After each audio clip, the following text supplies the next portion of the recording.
कपड़ों पर छपाई की पारंपरिक कला में सबसे प्राचीन में से एक अजरक प्रिंट लकड़ी के ब्लॉक प्रिंटिंग का एक विशिष्ट रूप है जो सिंधु घाटी सभ्यता में अपनी जड़ें या प्रभाव पाता है। पाकिस्तान में सिंध और गुजरात में कच्छ के पड़ोसी ज़िले और राजस्थान में बाड़मेर है जहाँ यह अद्भुत प्रिंट कला मूल रूप से शुरू हुई और आज भी फलती फूलती है। हालांकि गुजरात और राजस्थान के अन्य ज़िले भी इस शिल्प और अभ्यास से परिचित हो गए हैं। ये जटिल और विशेष रूप से दस्तकारी ब्लॉक प्रिंटिंग तकनीक कच्छ के राजा के कहने पर लगभग 400 साल पहले सिंध से कच्छ में आई थी, जिन्होंने खत्री समुदाय के कारीगरों को धमड़का नदी के तट पर अपनी कला का अभ्यास करने के लिए आमंत्रित किया था। इस कला के पुनरुद्धार के श्रेय का एक बड़ा हिस्सा डॉक्टर इस्माइल मोहम्मद खत्री को जाता है, जिन्हें पारंपरिक अजरक के एक मास्टर शिल्पकार के रूप में अंतर्राष्ट्रीय स्तर पर प्रशंसित किया गया है। एक शिल्प जिसे उनके परिवार में 10 पीढ़ियों तक देखा जा सकता है। उनके बेटे 40 वर्षीय सूफिया खत्री विरासत को जारी रखते हैं और एक प्राचीन तकनीक का उपयोग करके अद्भुत दो तरफा मुद्रित अजरक तैयार करने के लिए जाने जाते हैं, जो पिछली सहस्राब्दी से अपरिवर्तित बनी हुई है। स्थानीय चिकित्सकों के बीच लोकप्रिय कहानी ये है कि अजरक का अर्थ है इसे आज ही रखें। कपड़े को धोने, रंगने, छपाई करने और सुखाने की 16 चरणों की प्रक्रिया में बनाया जाता है। एक दिन में एक चरण किया जाता है और कपड़े को दिन के लिए आराम दिया जाता है। अजरक के लिए सामग्री सभी प्रकृति से प्राप्त होती है, चाहे वो जड़ी बूटी और वनस्पति सार हो या प्राकृतिक खनिज। कुछ सामान्य सामग्री जंगली नील, अनार की छाल और बीज और कठोर हैं।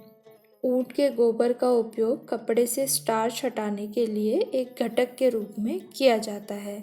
कारीगर डाई बनाने के लिए जंग लगे लोहे का उपयोग करते हैं।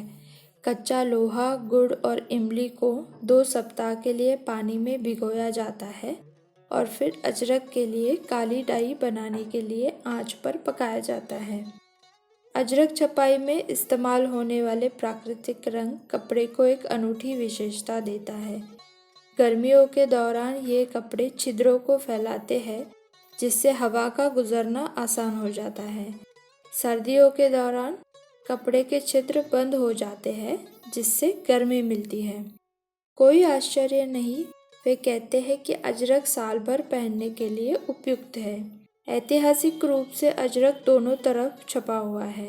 ऐसा इसलिए है क्योंकि पशुपालक जो परंपरागत रूप से अजरक पहनते थे, सूरज उगने से पहले ही अपना घर छोड़ देते थे और उस समय बिजली नहीं होती थी, इसलिए वे अंधेरे में सही पक्ष को गलत पक्ष से अलग नहीं कर पाते थे। डबल साइड प्रिंटिंग ने सुनिश्चित किया कि वे इसे किसी भी तरह से पहन सकते हैं। अजरक एक कारण से रंगीन और चमकीला होता है। ये सिर्फ मवेशी नहीं थे जो सफ़ेद रेगिस्तान में खो सकते थे। पशुपालकों के लिए रेगिस्तान की अंतहीन रेत में दिशा की अपनी समझ खोना असामान्य नहीं था।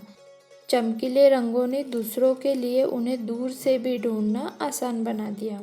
पानी इस पूरी प्रक्रिया में एक आवश्यक भूमिका निभाता है और पानी की गुणवत्ता उतनी ही महत्वपूर्ण है जितनी मात्रा।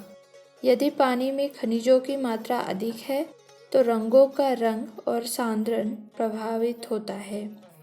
अजरक छपाई में इस्तेमाल होने वाली लकड़ी के ब्लॉकों को पारंपरिक रूप से विशेषज्ञों द्वारा तराशा जाता है।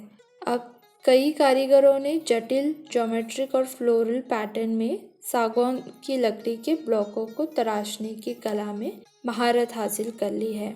ऐसा कहा जाता है कि दुनिया में पाई जाने वाली सभी खूबसूरत चीज़ों ने कलाकारों को अजरक ब्लॉक डिज़ाइंस के लिए प्रेरित किया। बादलों, बारिश की बूंदों, सितारों और चंद्रमा के डिज़ाइनों को खोजना असामान्य नहीं है। अजरक कपड़े का एक टुकड़ा बनाने के लिए आवश्यक 16 चरणीय प्रक्रिया परिणाम को कितना सुंदर और जटिल बनाती है।